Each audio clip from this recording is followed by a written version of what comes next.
Thank you very much, Dave. It's absolutely true. I sat there agonizing over this email. Will you come? You know, I'll get someone further away. I thought, probably would too. But I'm delighted to be here. I've missed Tucson, and it's wonderful to be back. Some things have changed dramatically since I was last here, and others haven't. I would say among the things that have changed, and I wonder whether I can work out this, yes, is how much we've learned, how far neuroscience has gone in the 6 years since I've been here. We know so much more, things that really impact on how we think about ourselves. We understand a lot more about how agency operates in the brain. Doesn't need us, there's all these things going on. How much, which parts of the brain are constructing the body image and the narratives about self. A lot more about perception and how it operates in multiple parallel channels going at different speeds and never all coming together to make the picture I see in my mind. We've learned all of these things that I would say make the problem harder. They make the hard problem even more apparently insoluble. And they make views like Deepak's, I would say, even more impossible to accept. We're really being pushed up against it, which is great. Hey, you know, it's a challenge. What I think hasn't changed, but please correct me if I'm wrong, is what most of us here mean by using the word consciousness. What we mean, I would say, is subjectivity. What it's like to be something. Coming, of course, from Nagel's famous question. Would you just please be conscious for a moment? That, whatever that was for you, that's what we're talking about. I know you know this, but I point this out for two reasons. One, because it's very easy for people to slither away from that without you noticing, a kind of sleight of hand. Some people will talk about some brain process or some part of the brain or some substantial thing and call it consciousness and kind of they trick you. They're not talking about subjectivity, they're talking about whatever physical thing it is that they think is the same.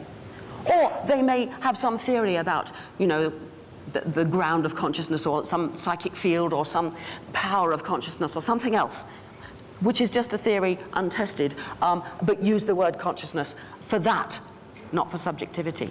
So all the time, I'm asking you, remember that's what we're on about, because that's where the problem comes from. So cogently put by this chap who doesn't keep his brain in his head anymore. The problem is, of course, the duality that seems to arise between subjective and objective.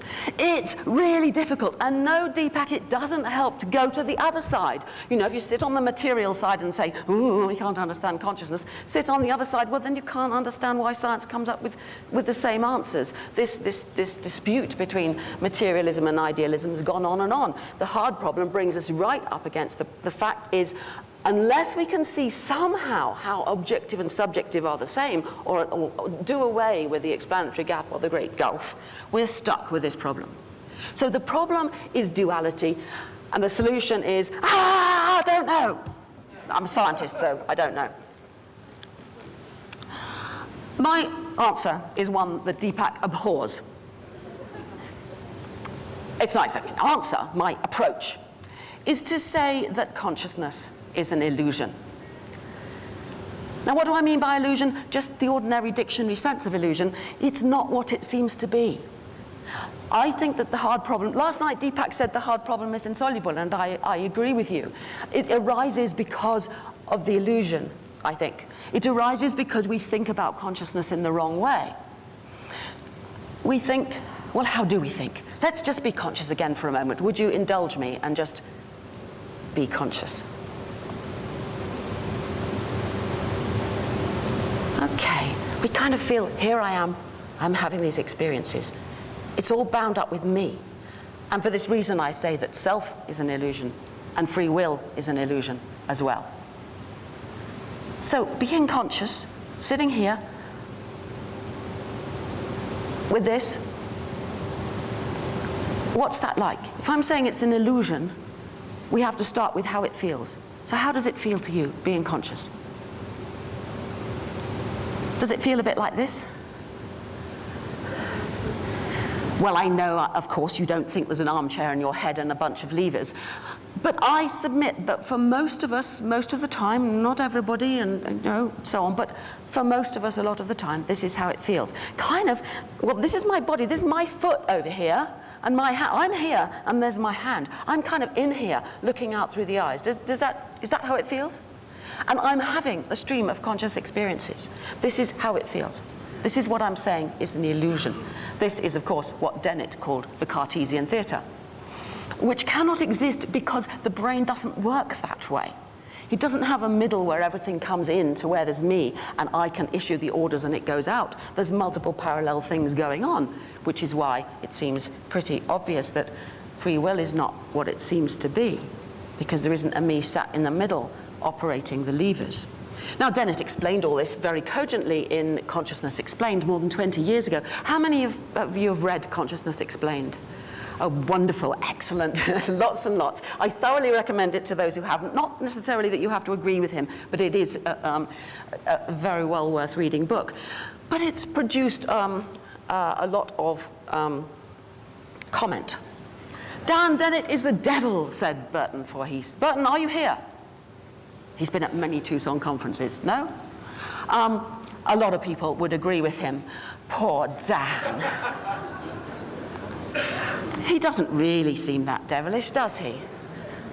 I took this picture at a diner not far from here a few years ago when he and I had just over lunch had a wonderful argument about consciousness. But the reason a lot of people feel that he must be the devil or is devilish is because he says you have to give up your intuitions. And I absolutely agree with him. This is the foundation of where I'm coming from and why I say all these things are illusory. Because our intuitions are wrong. Our intuitions that I'm in here, I'm in control, I own my brain, and I have mental thoughts that do things to my brain. All these intuitions, which are so powerful, are wrong, I would say, and we have to give them up. How do you give up such powerful illusions? Well, I'd like to just tell you some very personal stories about how I gave them up. In two ways. One through my scientific work, and one through my personal practice. But oddly, these two things, these two strands in my life that seem so far apart for much of my life, actually started in the same place and have kind of come back to the same place 40 or so years later.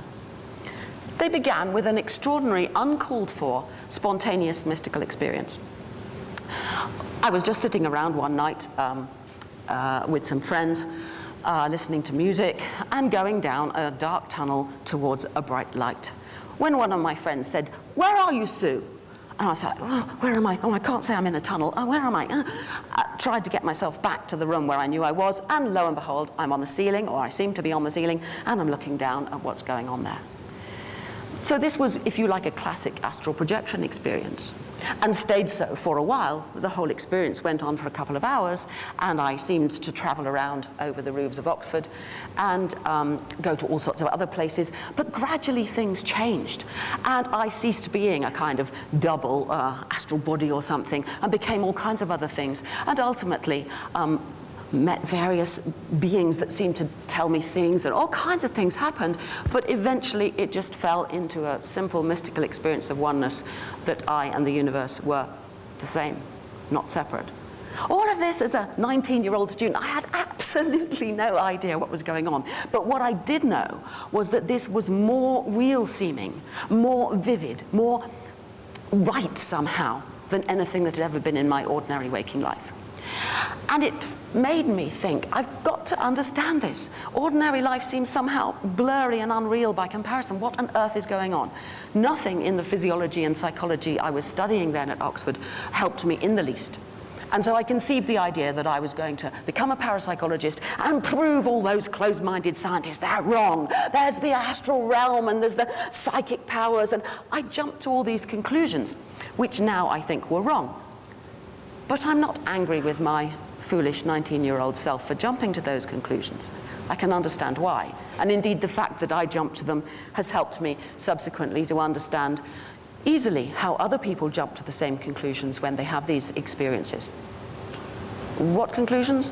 Well, obviously, if I'm floating around the world without my body, then I am not my body. I'm something else. I'm a soul or a spirit. And if I'm floating off there and I don't need the body, well, when the body's dead, I'll survive afterwards, won't I? And I'm in this psychic realm where I seem to be able to see everything, so obviously there's telepathy and clairvoyance and psychokinesis and precognition, all these things. And I conceived this grand memory theory of ESP. And luckily, through hard work, I managed to get a job, fund my way through a PhD, and do many years of research on parapsychology. No one could have been more motivated than I was to prove, disprove, test, do anything with these ideas to find out what was going on. And what did I find? Well, first of all, as Dave has already mentioned, I didn't find any paranormal phenomena. Not one little scrap of any convincing evidence. And I had to change my mind. And that's the essence of being a scientist. It's actually very difficult. And there are scientists who resist it, but on the whole, it's what you have to do. That's what makes you want to be a scientist, really, is that you really care about the truth underlying things, and you will go through that painful, ghastly process of having to change your mind if you're wrong. For me, my whole person was bound up with being Sue Blackmore, the one who believes in all these psychic weirdo stuff. You know, that's who I was. And I had to change in the face of the evidence. But what I then did was to learn a lot about why people and how people have these experiences. And at the time, we knew very little about out-of-the-body experiences. I'm happy to say all this time later, with the neuroscience we now know where in the brain they're generated, how, and under what circumstances, what they have to do with the distortions of the body image, and so on. And it's wonderful. It's wonderful now to have the methods for answering these things. So my scientific life, I gave up the parapsychology. And I would urge any of you, I bet there's a lot of you here who believe in paranormal phenomena. Are there? Yes? Hands up if you believe in paranormal phenomena. I would urge you to maintain at least a little bit of an open mind that you might be wrong. Or go out and spend however many years, 20 years or so I spent, don't have to do that long, buy my book, Test Your Psychic Powers. I mean, find out for yourself, because if you're right, you know, almost all of science has to be overthrown. It's really, really exciting if you're right. That's why I was so excited by it. Anyway, so I gave up all that and, as Dave said, got into memetics and studying consciousness, learning neuroscience, and finding that really there's no room for these kind of things, and trying to understand how the brain does it all and why we get the illusions of self, of consciousness, and of free will. Meanwhile, and how am I doing? Meanwhile, I'd done a lot of other things. Back in those heady days, I'd trained as a witch, I learned to read tarot cards, I could scry, stare into crystal balls, do the I Ching, all sorts of stuff of that kind. But the only thing that stuck from then was Zen meditation. I began meditating in the 70s. In the early 80s, I met a fantastic Zen teacher, a lecturer at Bristol University and Zen master. And I've been training in Zen now for 30 years and have been meditating every day for 25 years, something like that. And I have had many interesting experiences. I've also taken a lot of interesting drugs. LSD, psilocybin, mescaline, MDMA, DMT, 2CB, you can think of plenty of others, I'm sure. Some of which produce very similar extraordinary experiences, either to the spontaneous mystical experiences I've had, or to what happens with long, arduous practice of meditation. Some of you will recognize, I'm sure, some of the things that happen, and Deepak has talked about some of these. First, there's the kind of miracle of calming the mind. I mentioned in that first experience the difference between the kind of blurriness and unreality that can beset ordinary life. But learn to calm the mind, and things become a little clearer. But once you've done that, the question seems naturally to pop up. Who's doing it? Who is aware? Who's meditating? Who am I? I don't know who I am. Eee! And that fear, you can either give up at that point, or you can go on and say, I'm going to find out who I am. And what do you find out? You find out, and Deepak put it beautifully last night, coming from Vedanta, but I would say exactly the same. What you find is self and other co-arise all the time and fall away. I'm sure some of you have seen this. This is very important. Self and other arise, co-arise, and fall away. In other words, in any experience in which I say, am I conscious now? Like I was asking you before, be conscious. There seems to be a me and a stuff that I'm conscious of. But once you see that the two just kind of arise together, but then they fall away, then both cease to be permanent. Self becomes some kind of impermanent, fluttering thing that pops up, thinks it's the same one as it was before, but it's not really. There's no one here. These words are not coming from a permanent self in here. Oh yeah, I can go, ooh, I'm conscious now. And one will pop up and go, this is me, I'm Sue Blackmore. But then it's gone. And the next one comes up. Something here knows it's not the same one again. So, seeing no self is not that difficult. Then what? Then one can start to see how things seem to just kind of appear and time and space seem to fall away. How can there be things happening without time and space?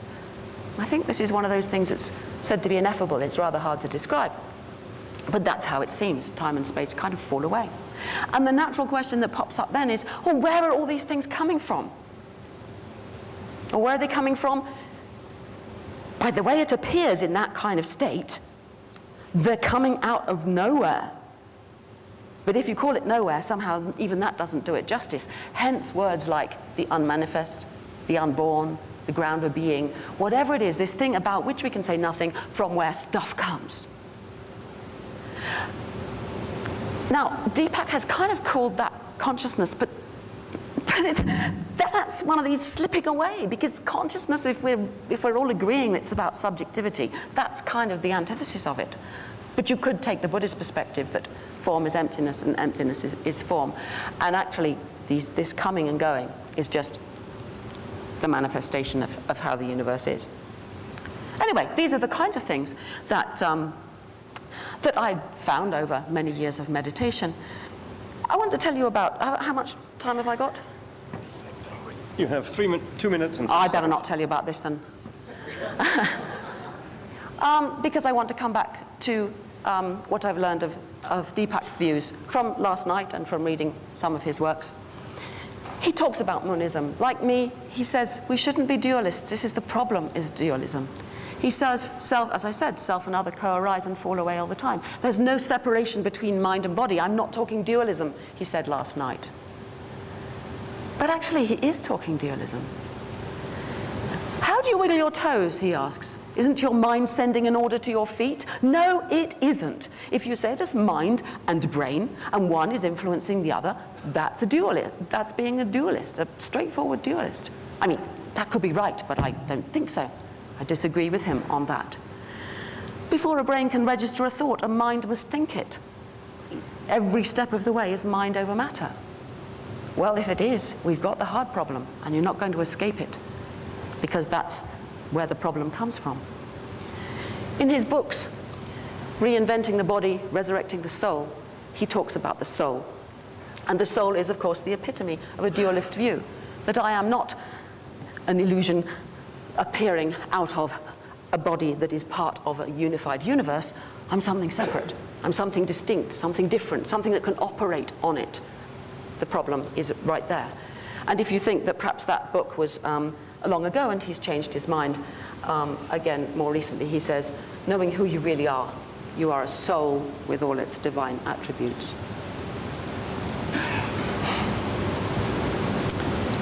He talks also about timelessness. I rudely said to Deepak earlier, well, you're older than me here. And he said, I'm timeless. Yeah. And he and I know, and many of you know, what it means to come into timelessness.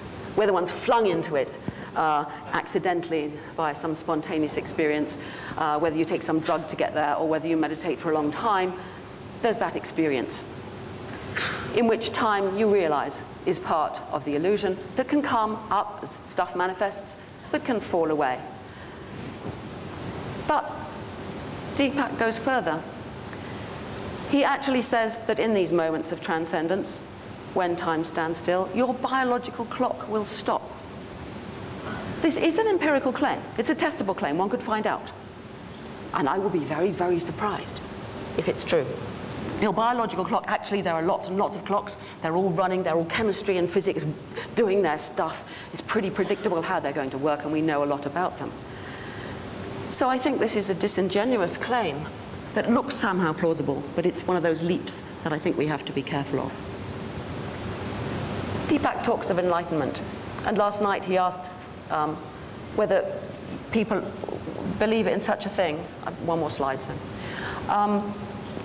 I don't know. I have met Zen masters that make me think there's such a thing. I don't know what it is. But I think the idea that it's to get rid of the person that never was I agree. The person that never was is that person who really wants to exist. The one who thinks, I matter, I'm really important, I want to get more stuff. I'll be happy if I've got more stuff and if I'm more important and so on. It's that one. Enlightenment, that one's gone. But why then, when Deepak talks of the 7 spiritual laws of success, is he talking about the creation of wealth? Isn't that kind of against the spiritual notion of enlightenment? Perhaps he's talking about wealth in the spiritual sense. Perhaps he means the joy, the clarity, the equanimity, the compassion that come about through spiritual practice, that seem naturally to flower. But no, he doesn't actually. He means we can control the flow of money in our lives.